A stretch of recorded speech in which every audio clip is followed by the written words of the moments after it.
Welcome back, everybody, to Not Funny Guys Presents Red Dwarf Rewatch. I am your host, Dr. John, and we are literally at the penultimate episode of Series 8, folks. We're just crashing through these things. But if you haven't seen Episode 6, our previous episode discussing Pete Part 1, you might want to go back and refresh yourselves on that, because we're moving into Episode 7, Pete Part 2. Directed by Ed By, written by Doug Naylor and Paul Alexander. Released on the 1st of April, 1999. So as I said, if you want to see part 1, go back and check our previous episode. You will want to get updated. But in the meantime, let's talk about a summary. So, Lister and Rimmer drive Captain Hollister ever closer to a complete nervous breakdown.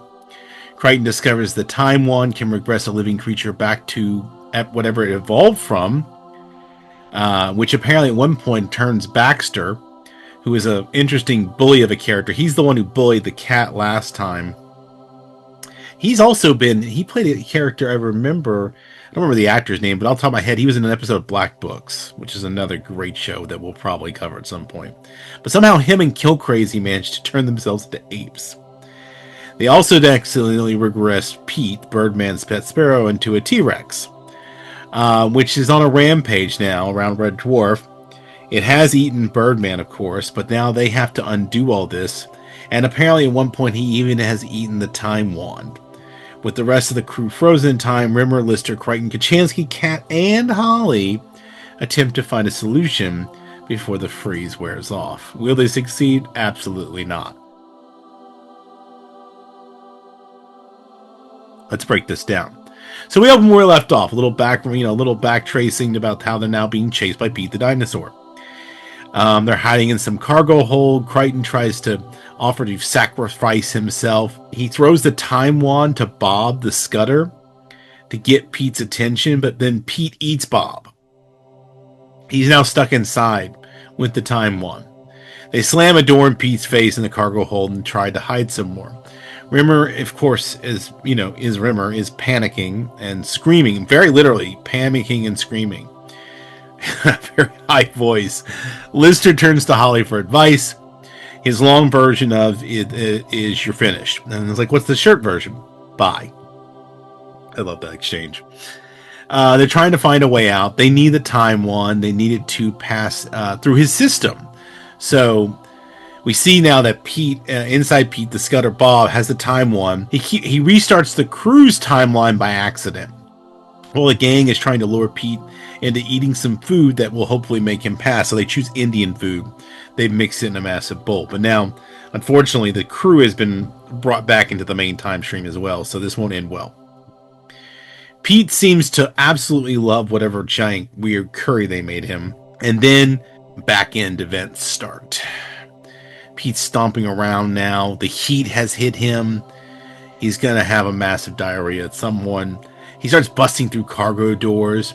And this is when they realize the other rest of the crew has been unfrozen because they show up and arrest them. Lister and Rimmer once again with Captain Hollister. He reminds him, ironically, once again, the JCMC regs were no pets. Which is so funny because that's the original thing with the cat that got Lister thrown in, cryo. Apparently, it's gone on a rampage. It's eaten all the milk chocolate ice cream, the orange ice popsicles, and all the Coca-Cola.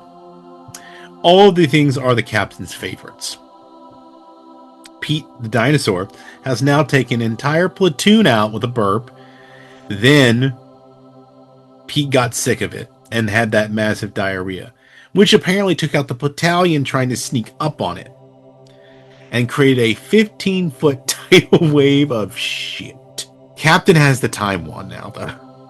He sends them to turn Pete back into the Sparrow. And he was actually hit in the head because when we see him this time, he's wearing bandages. Bob hit him. Lister temporarily gets the captain stuck in a little time loop saying, "See you in 10 minutes. Apparently, Crichton has been issued a punishment of ironing, which for him is a reward.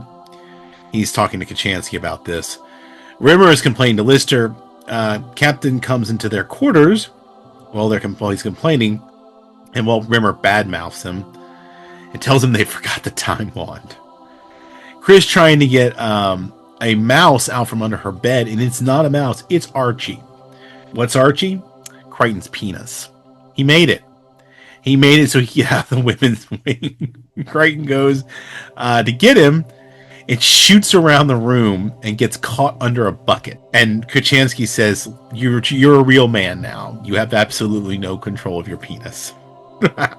Now they all get dragged into going to recovering. Now they and a bunch of other canaries are going to include Kill Crazy. And what's his name?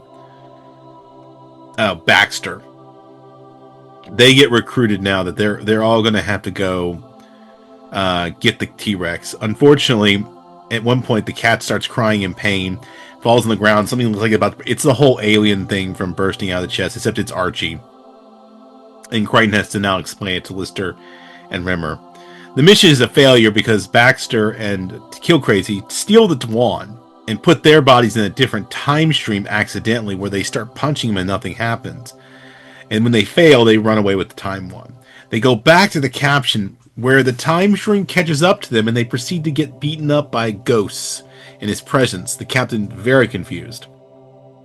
They sit back to the mission again.